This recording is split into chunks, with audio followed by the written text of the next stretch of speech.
everybody, welcome to Claudia Boleyn Reviews Doctor Who, and today I am reviewing Series 9, Episode 3 of Doctor Who, which was written by Toby Whithouse. I'm afraid this review is going to be a very bad one, and that's because I have nothing to complain about. There is literally nothing, not one thing throughout the entire episode did I think was worthy of making one of my usual annoying complaints. I just enjoyed the episode. Can you believe it? That we are in the year 2015 under the reign of Stephen Moffat. And I actually enjoyed a Doctor Who episode from start to finish. It's a beautiful thing. It's a miracle. I didn't expect it. I don't think anyone expected it. I think people are in general shock over how good the episode was. You do not know how excited I am by this episode and how much it has made my week in general, because I worried, I really did. I've been a Doctor Who fan since... not sure exactly when, I think I was like 12 or 13 when I first got really into Doctor Who. I love the Russell T Davies era, like, oh, glorious. And then because I love that so much, I was like, let's see the start of Doctor Who, let's see how it all began, and I started to watch Classic Who. And I became very fond of Classic Who, and I am still very fond of Classic Who. And then the Moffat era happened, and at first I thought, oh, this is cool, Matt Smith is good, oh, I love Karen Gillan, Amy's good, and then it just started to go downhill from there. And I started to worry, I really did, that I was going off Doctor Who, something which has never happened to me before until the Moffat era.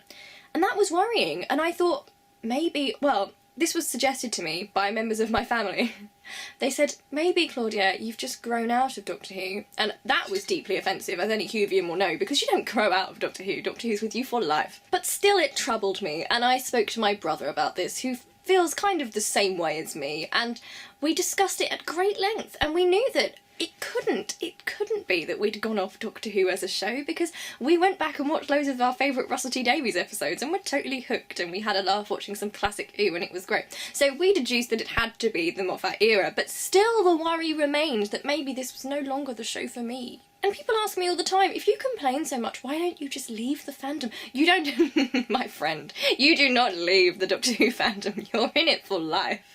As many older Classic Who fans know, I know because when I go on Gallifrey Base, I see them on there all the time. You get hooked in by Doctor Who, and even if you think it turns to shit in the future, you're stuck with it, and you will just complain and complain and complain for the rest of your life. I'm sorry, that's just the way it works. Also, the beauty of Doctor Who is that it does get new showrunners and all different writers, and it has a chance to change all the time. It should always be changing and progressing. So just because you dislike a certain era of Doctor Who doesn't mean you've stopped liking it for good. So anyway, with this beautiful episode, Under the Lake by Toby Whithouse, I realised that I hadn't gone off Doctor Who, and in fact it could make me feel just as excited as ever before. So instead of my usual complaining, this week I'm going to talk about all the wonderful things about this episode and why it made me so very happy. And I must say, it's no small thing for a depressed person to watch a TV show and feel happy. It doesn't happen very often, I can tell you that. Okay, so the first thing I liked about this episode is the fact that the focus wasn't on the Doctor and Clara.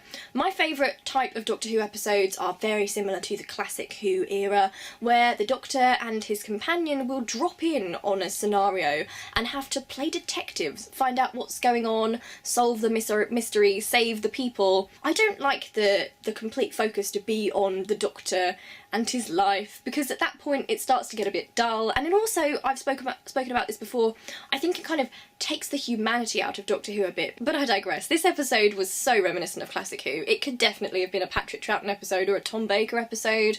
I think that the way that Peter Capaldi played the Doctor was so great this episode. Like, you could hear moments of Tom Baker, and you could hear the Patrick Troughton coming out there, and also there were moments of David Tennant, and also there were amazing moments of Christopher Eccleston. You know how much I love Nine, and there was a lot of Nine-isms in this episode. At the beginning of this episode, I thought that Clara had undergone a personality transplant because she acted so completely different to how I'm used to her acting.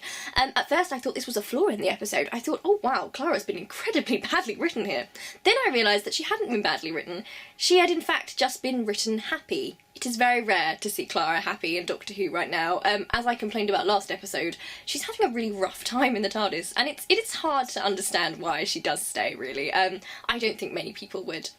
But you can really see with this episode the joy of travelling with the Doctor and the excitement and the genuine care that the Doctor has for Clara. You can actually understand in this episode why you might want to travel in the TARDIS with the Doctor. I love the Doctor's speech about him having a duty of care towards Clara, because that has been so lacking in some other episodes. Sometimes I just wonder what's going on in the Doctor's head, because he seems to leave Clara in the most horrible messes and just expect her to get over it because she's a companion. But in this episode he actually seems to care, and that matters to me, because the relationship between the Doctor and his companion it should be one of the most major things of the show, surely. At least it should be to me. Really, this episode was not about the Doctor and Clara, it was about the crew of this underwater mining base, and let me tell you, I loved this crew so much. I thought that we'd forever lost the days when the supporting characters were full of life and they seemed so human and you understood them. Even with their little amount of screen time that they had, you really got a sense of them. Now, I really like Russell T Davies as a writer, because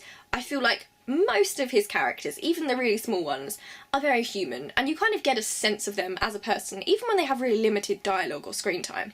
And under Stephen Moffat, sometimes I feel like his supporting characters are actually background characters, really, and they don't seem to matter very much. Like the famous incident where there was the gay couple just simply called the fat one and the thin one, and apparently they were called that simply because their only distinguishing features was that they were fat and thin and gay. Who cares about writing personality for characters, eh?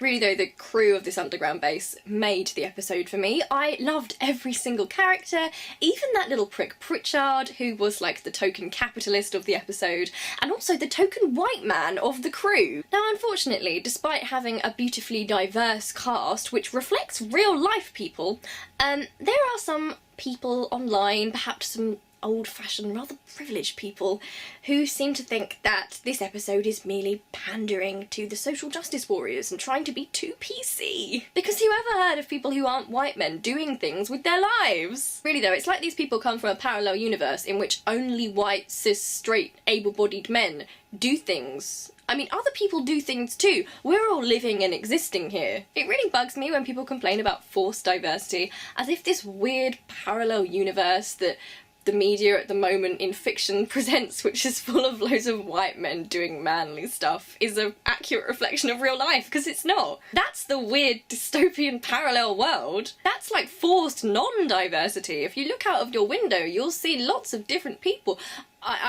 If you live on a street, I'm hoping you won't just look out of your window into your garden and see loads of different people. That would be disturbing. But if you think about the people you know in your life, I mean, I'm thinking you know a variety of different people. I'm sure your life isn't just populated by straight white men. So in this episode, my favourite character was a woman called Cass, who I believe was the deputy captain, and then when Moran got killed, spoiler alert, she became the captain, and it just so happened that Cass is deaf. This is obviously a really exciting thing to happen, because in real life, obviously, deaf people do go about their lives like other people. They do exist. They do cool things. But I really thought that Sophie Stone, who played Cass, was amazing. I found out when looking up a little bit about Sophie Stone, because I thought she was really good, that she is the first deaf person to get into RADA, and that is a really big deal. You go, Sophie, you go, girl. Being someone who's not deaf or hard of hearing myself, I hesitate to be like, oh, this is fantastic representation. It seemed like it was to me. I certainly enjoyed it, but I'm sure that people who are hard of hearing or deaf will have their own opinions on that, so if you are hard of hearing or deaf, then please tell me what you thought of this representation. For me, I really liked the part when Cass was able to lip read what the ghosts were saying. Loved it when she stood up to the Doctor to protect her crew. Characters that are like that really get to me. I'm a big fan of Adelaide from The Waters of Mars because she took no shit from the Doctor. I love women who do that in Doctor Who. Then we had O'Donnell, Alice O'Donnell. I might have a small crush on her character, maybe. Just a little one. What can I say? I have a real weakness for badass women like that, I'm sorry. Bennett was adorable. He reminded me a tiny bit of Rory, but I love characters that are sort of more like most people watching, because it's all very well to have like the brave and best of humanity doing cool things, but I think I'd probably be a bit more like Bennett and be like, what the hell is going on? I don't want to die here. No, what's happening? I don't like this. How many people here would actually be that courageous companion type person? I would be running in the opposite direction if I saw a monster coming. I would not be running towards it. And then we had Lun, who was Cass's interpreter, And I really liked Lun as well. I just liked this whole group of people. Like, you could really tell that they were a team and that they cared about each other. Doctor Who should be all about, like, the glory and beauty of humanity, and the bad things we can do as well. But I love seeing friendships and relationships in Doctor Who, and that team spirit makes me so happy. I thought the ghosts this episode were a really great monster or villain. Are they even monsters or villains? They are trying to kill people with metal, but they might have a good reason for it, I don't know.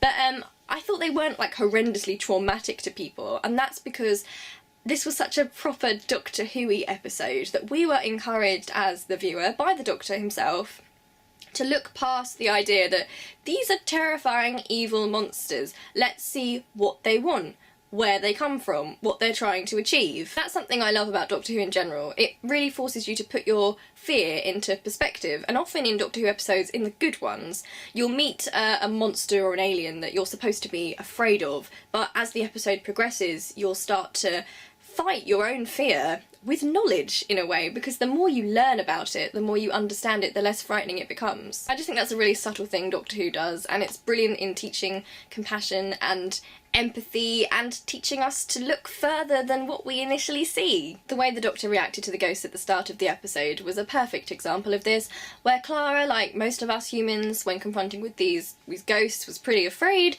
The Doctor was quite endeared by them. He found them kind of cute, he was fascinated. Okay, he's a Time Lord, so he is a bit patronising to other beings, but he recognised that he and Clara were the tourists. Really, they were the aliens, they were the different people, and they had no right to be to be treating these things badly. I love that because it shows that the Doctor is a traveller and he travels all around the universe, and he accepts that he and Clara and whichever companion he's with at the time, they're the tourists. They're the ones entering another world. They've got no right to judge. It's just so Time Lordy that the Doctor is not scared by these, you know, kind of terrifying beings. He's just fascinated by them. He wants to learn. He's a Time Lord. I mean, he knows he's on their turf. He's not going to let Clara go running and screaming from them. That would be very rude. The dialogue was just so funny this episode. I love the line about begging for the brush of death's merciful hand. That is how I too feel when I listen to Peter Andre's music, Doctor. Although he seems like a lovely guy and he's doing fantastically on Strictly. I loved his line about how excited he got when he met Shirley Bassey.